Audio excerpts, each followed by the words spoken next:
Now, during these last few weeks of the liturgical season, in the Gospels, we start to look at the end time.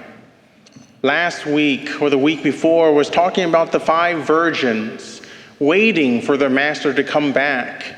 And what will they do when he does? Will they have the oil? This week, it has a similar type of story of the master going away, giving his servants talents. And then when he comes back, what do they have to show for it? Again, reflecting on the end time. How often do you think of your death? Do you ever think about what you would be or what you would do on your deathbed?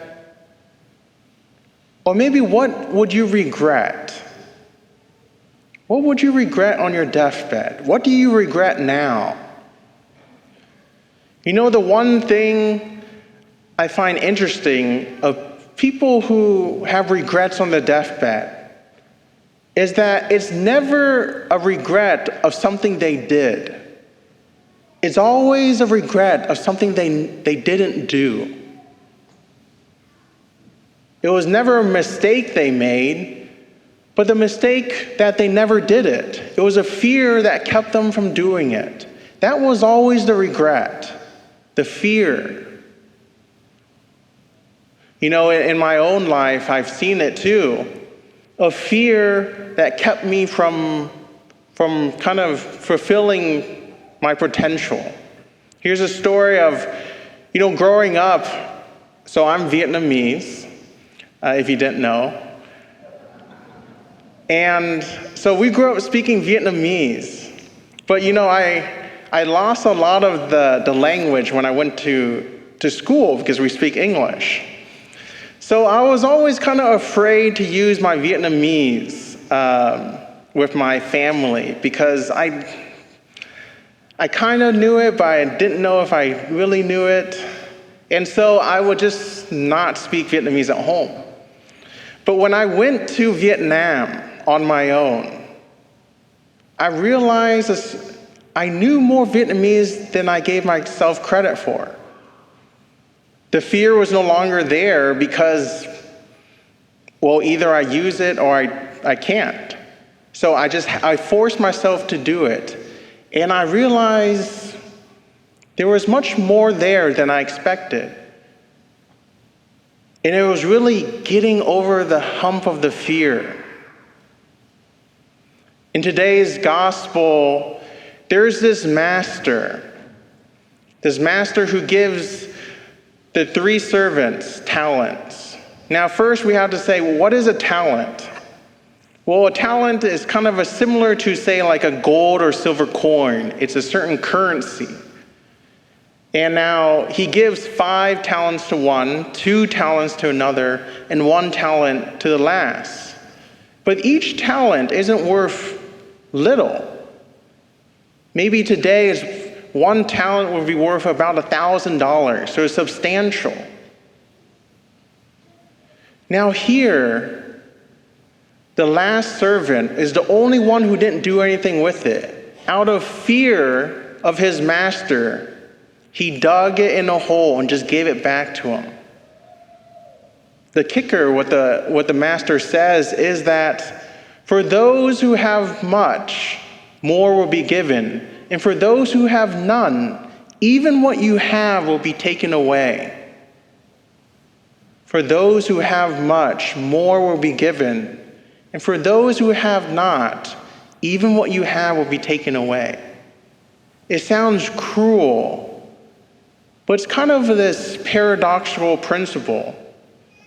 It's a risk. If you look at economics, per se, if you want it to grow, you have to risk it. We all have investments, and investing your money is taking a risk. It might be a small risk or a big risk, but you're still taking a risk. In each one of these servants, the first 2, they had to risk it to gain more. And the one who failed to risk out of fear, even what he had was taken away. The principle is that you have to give it away to gain more. And I think Christ is really talking about our faith. The one thing he really gives us that's so important, more important than we can really imagine. And to gain and to grow your faith, the paradox is that you have to give it away for it to grow. You have to give it away for it to grow. What is keeping you from sharing your faith with others? Keeping it to yourself? You know, the one way for your faith to really die and to not grow is to just keep it to yourself. That I can promise you.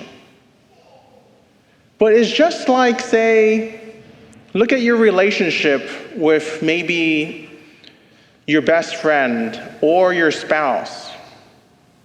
For that to die, you would have to stop giving yourself to the other.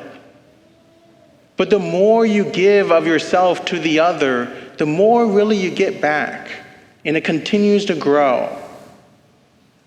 It's only in fear of giving ourselves to the other, that we slowly die, our soul dies. Even the relationship might die.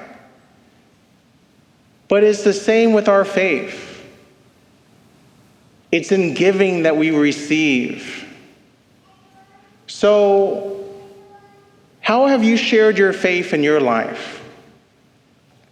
How have you not? What is keeping you from sharing your faith in your life? You know, it's hard in the culture today, but do you say your prayers, your meal prayers, when you're out in public? Maybe that's an example. You know, because everything we do is supposed to evangelize the world outside. And so every small, every big moment is sharing your faith with others. But it's only fear that keeps us.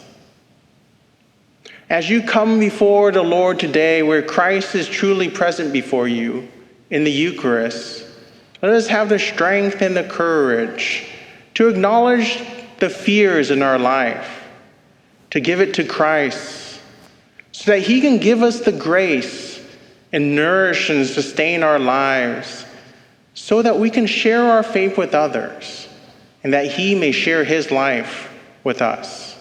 Amen.